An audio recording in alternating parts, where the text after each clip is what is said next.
Hey everybody, Michelle with Michelle's Frugal Living here. Thanks for watching my videos. And today is November the 15th of 2016. And I want to come on and chat about a change that's happening with the Plenti card if you shop at Rite Aid.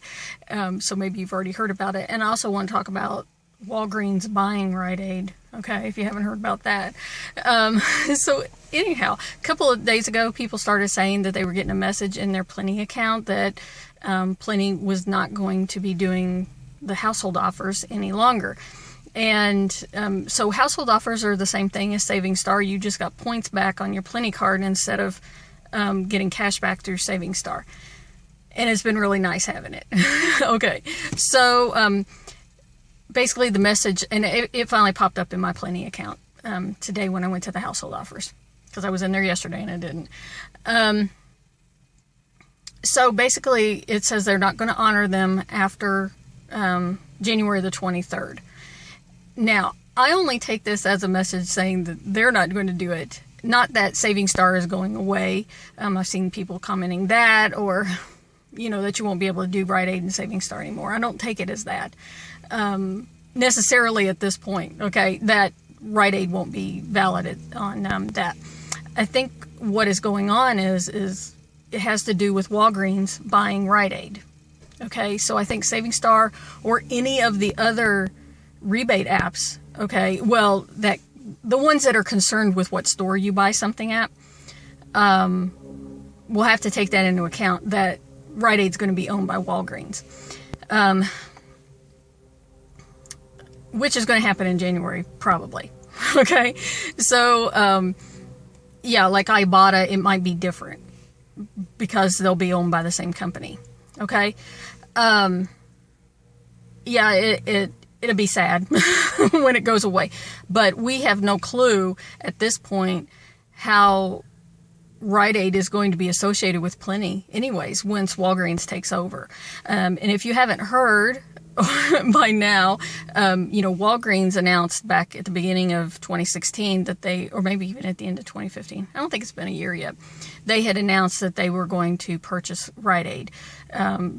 Since then, Rite Aid stockholders voted to allow it, and that it was okay that whatever, however they do that, whatever it's called, that they would be bought out by Walgreens. And so that, in that sense, has been happening, and Walgreens has been making preparations to take over Rite Aid. You know, it's stuck basically in the FTC, the Federal Trade Commission, approving it. I guess the way that the Federal Trade Commission could stop it, I guess I was reading that they could sue Walgreens to stop it. And it has to do with being too big of a company, taking over the whole market and stuff like that. So part of the thing I was reading, so apparently the last big thing that happened with this, because I did a search on the internet looking for news stories to read about and see what state it was in right now.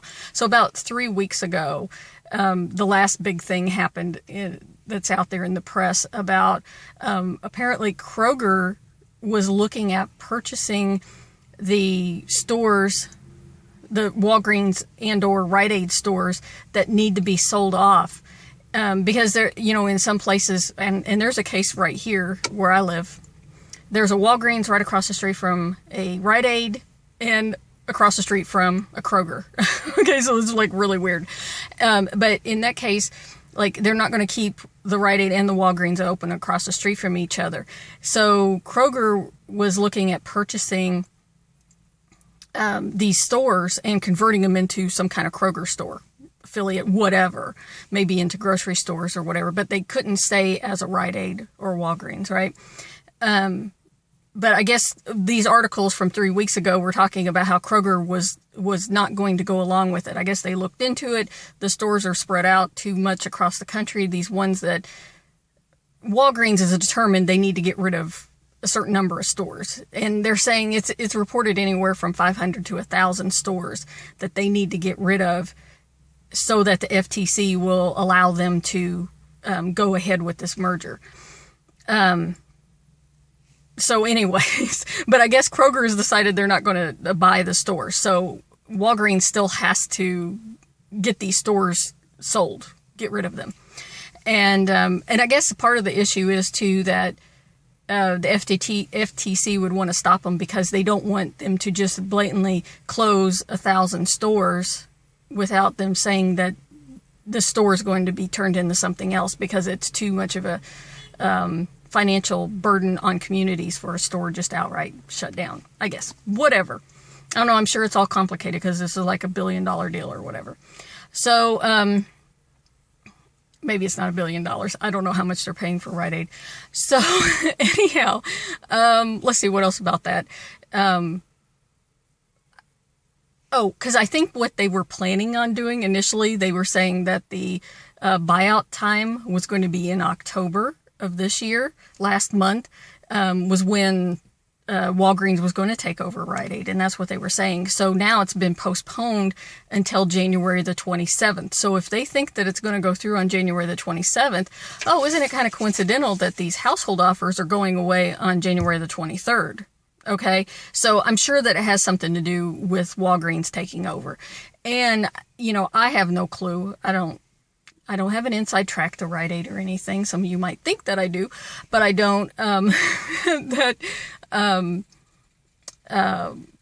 Rite Aid probably entered into some kind of agreement with Plenti that they needed to be in partnership for a certain number of years. I have no clue. And it hasn't been that long that Plenti's existed. So who knows if that's all going to happen. I've also heard that Walgreens would keep the Rite Aid brand stores and everything for 3 years. So whether that's going to happen or not, I don't know. I mean, they could keep it as a separate chain. Kroger has, 15 different affiliate stores. They all owned by Kroger. They just go under different names. So there is a lot. They could absorb them all and turn them all into Walgreens as well. I mean, that's always a possibility, inevitably. Walgreens does own a pharmacy chains in England, over in UK, I guess, Boots Alliance Boots, whatever. And anyway, so there's lots of different things. I suppose in the big picture, one of the options is that this won't actually happen. Walgreens won't take over Rite Aid. So either way, we'd just roll with the punches, we'd just go with it, whatever's happening. That's why I just continued on. I mean, I've not gotten hysterical about this whole thing. I'm not necessarily happy about it, but it is what it is. And I don't have any control over that. I'm just out here buying stuff that I can get for free, right? Or make money off of. So, yeah.